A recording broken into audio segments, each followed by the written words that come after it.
What if everything works perfectly? It's the most useless question in the universe, but we're going to ask it anyway.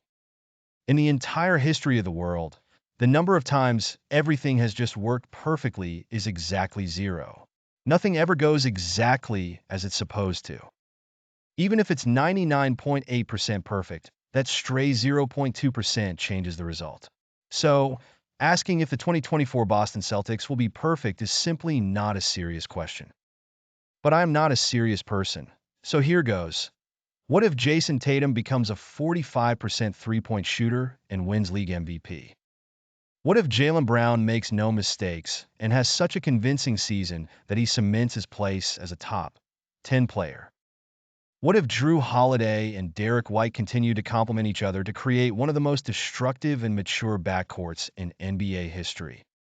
What if Kristaps Porzingis heals fine, plays great, and never re-injures anything?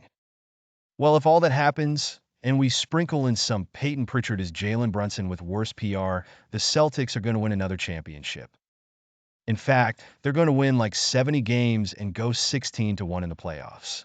If this Celtics team is healthy and everyone just gets better, we may as well just FedEx Express mail this season to the history books.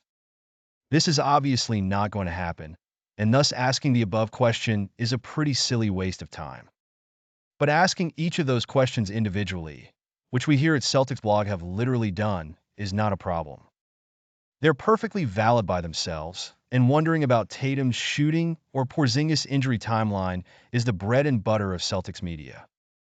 It's the start of the preseason, no less. So why can't I just say what everyone is thinking? If all of this could plausibly work out individually, why can't it work out together? Why put a limit on our dreams? Because we all live in the world, and understand that you set yourself up for disappointment if your baseline hope, even if that's all it is perfection. I choose to fixate on Tatum's shooting improving, but only casually follow Porzingis' injury. Others may see Porzingis' recovery as the keystone to another championship, and don't much care about if Tatum can improve by 4 percentage points from 3. We hedge our bets for our own sanity. It's like asking for a pony for Christmas, but reasonably hoping for a dog.